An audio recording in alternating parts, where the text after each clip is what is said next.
আসসালামু আলাইকুম বন্ধুরা। তো দেখতে পাচ্ছেন আমার হাতে একটা ডিসি ভোল্ট মিটার, তো ভোল্ট এবং অ্যাম্পিয়ার মিটার। তো আমার এক কাস্টমার ভাই সোল্ডারিং স্টেশন তৈরির জন্য এটা আমাকে পাঠিয়েছিল। তো পরবর্তীতে আমি এটা চেক করে দেখি যে এটা নষ্ট, কোনো কাজ করে না, কোনো ডিসপ্লেতে কিছুই আসে না, ভোল্ট অ্যাম্পিয়ার কিছুই আসে না। তো এটা আজকে মেরামত করার চেষ্টা করব, তো আপনারা দেখতে থাকুন। ভোল্ট মিটারটাও কেউ ফেলে দিব না, অবশ্যই চেষ্টা করব মেরামত করার।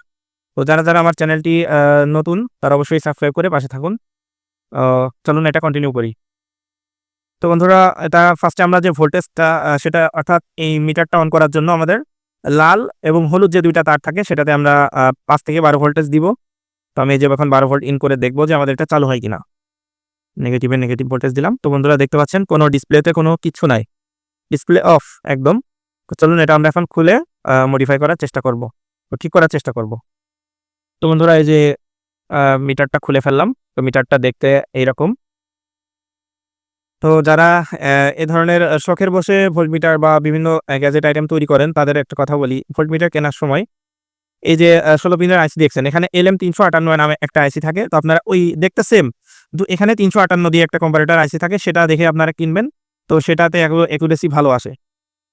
তো এই মিটারটার সমস্যা হলো, তো আমি এখানে একটা ভ্যারিয়েবল দেখতে পাচ্ছি, এখানে একটা রেগুলেটর আইসি দেখতে পাচ্ছি। এখানে লেখা আছে ৭১-৩৩। তো আমার সন্দেহ এই মিটারেই সমস্যা। আমাদের এই যে রেগুলেটর আইসি যেটা রয়েছে ৭১-৩৩ অর্থাৎ ৩.৩ ভোল্টের একটা ভোল্টেজ রেগুলেটর। তো এটার পিন আউটটা হলো, বন্ধুরা এটার পিন আউট হলো এই যে ১ নম্বর পিন, এটা হলো আমাদের গ্রাউন্ড অর্থাৎ নেগেটিভ পিন। মাঝেরটা হলো ভোল্টেজ ইন অর্থাৎ এখানে গ্রাউন্ড ইন হবে, এখানে পজিটিভ ইন হবে এবং ৩ নম্বর পিনটা হলো আউটপুট লাইন অর্থাৎ ৩.৩ ভোল্ট এখানে ইন হবে। তো এটা আমরা মিটার দিয়ে চলুন মেপে দেখি যে কোনো শর্ট আছে কিনা।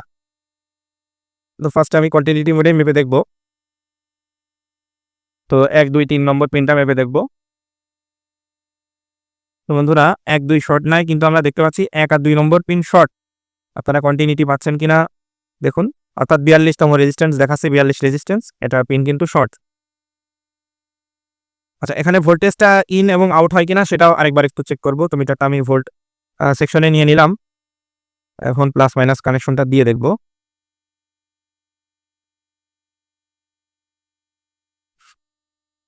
তো যেহেতু আমাদের ১ নম্বর পিনটা গ্রাউন্ড এবং মাঝেরটা আমাদের পজিটিভ ইনপুট, তো আমরা ইনপুট ভোল্টেজটা চেক করব যে ইনপুট ভোল্টেজ ঠিক আছে কিনা। বন্ধুরা দেখতে পাচ্ছেন ইনপুট আমাদের ১২.৪। তো ১২.৪ আমরা পজিটিভ ইনপুট দিয়েছি। এখন আমাদের আউটপুটে থাকার কথা ৩.৩। তো বন্ধুরা দেখুন আউটপুটে কিন্তু আমাদের কোনো ভোল্টেজ নাই, একদম গ্রাউন্ডের সাথে শর্ট হয়ে গেছে। আমাদের এখানে 3.3 ভোল্টেজ থাকার কথা, কোনো ভোল্টেজ শো করছে না। তো আমি এখানে এটাও তুলে ফেলবো, আমাদের এই আইসিটা তুলে ফেলবো, তুলে ফেলে দেখবো যে এটা শর্ট আছে কিনা। এই রেগুলেটর আইসিটা এখন তুলে ফেলবো। তো বন্ধুরা হট এয়ার গানের সাহায্যে আমি এখন এই রেগুলেটর আইসিটা তুলে ফেলবো। তো আমি এদের পেস্ট দিয়ে নিলাম যেন এটা সুন্দরভাবে উঠে যায়। এই যে বন্ধুরা রেগুলেটর আইসিটা তুলে ফেললাম হট গানের সাহায্যে। এই যে আমাদের সেই নষ্ট রেগুলেটর আইসি, দেখতে পাচ্ছেন কিনা, এই যে এটা। আর যেখানে আমাদের শর্ট দেখাচ্ছিল ১ এবং ৩ নম্বর পিন, আমি মিটারের সাহায্যে আরেকবার চেক করব যে আমাদের আসলে কি আইসিটা নষ্ট নাকি আমাদের বোর্ডে সমস্যা, বোর্ড শর্ট। তো আবারও আমি কন্টিনিউটি মোডে দিব। তো দেখি আমাদের ১ আর ৩ শর্ট দেখায় কিনা। বন্ধুরা দেখুন ১ আর ৩ কিন্তু শর্ট নেই। এখন আমরা রেগুলেটরটা দেখব যে ১ আর ৩ শর্ট কিনা। বন্ধুরা দেখতে পাচ্ছেন আমাদের রেগুলেটর আইসি কিন্তু শর্ট দেখাচ্ছে, গ্রাউন্ডের সাথে ৪২ ওহমস পর্যন্ত চলে আসছে। তো ফাইনালি আমরা সমস্যাটা খুঁজে পেলাম, সেটা হলো আমাদের এই রেগুলেটর আইসিটাই কিন্তু খারাপ। এটা ৩.৩ ভোল্টের একটা রেগুলেটর আইসি। তো এটা এখন চেঞ্জ করে দিব। তো আমার কাছে সেম এটা না থাকায় আমি এখন আরেকটা ৩.৩ ভোল্টের আইসি ইউজ করব, সেটা হলো এই যে এটা। তো এটার মডেল হলো AMS 1117 অর্থাৎ 3.3 ভোল্টের একটা রেগুলেটর আইসি। তো এটার পিন আউট এবং এটার পিন আউট কিন্তু আলাদা। তো আমি পিন আউট মিলিয়ে এখন এই আইসিটা এখন বসাবো। তো দেখব যে কাজ করে কিনা। তো বন্ধুরা পূর্বের আইসি এবং এই আইসি অলমোস্ট সেম। তো এটার ১ নম্বর পিন গ্রাউন্ড, আগেরটারও ছিল গ্রাউন্ড, কিন্তু আগেরটার মাঝখানে ছিল ইন আর আমাদের এটার মাঝখানে হয়েছে আউট, এবং ৩ নম্বরটা ছিল আগেরটার আউট এবং এটার ৩ নম্বরটা হবে ইন। তো আমরা জাস্ট পিন আউট মিলিয়ে আমরা এখন এই রেগুলেটরটা একটু বসিয়ে দিব। তো বসানোর যেহেতু জায়গা নাই সেহেতু আমি একটু জাম্পার করে মডিফাই করে বসাতে পারি। তো বন্ধুরা এই যে নষ্ট যে রেগুলেটরটা ছিল, রেগুলেটর আইসি, তো এটা আমি ফেলে দিয়েছি নষ্টটা, এবং আমার কাছে সেম না থাকায় তো আমি এই যে মডিফাই করে নিয়েছি 3.3 ভোল্টের এই রেগুলেটরটা। দেখতে পাচ্ছেন এটা মডিফাই করা কিন্তু, এই যে এক্সট্রা একটা জাম্পার করে ইন আউট মিলিয়ে মডিফাই করে নিয়েছি। তো চলুন আমরা এখন লাইন দিয়ে দেখি যে আমাদের এটা কাজ করে কিনা।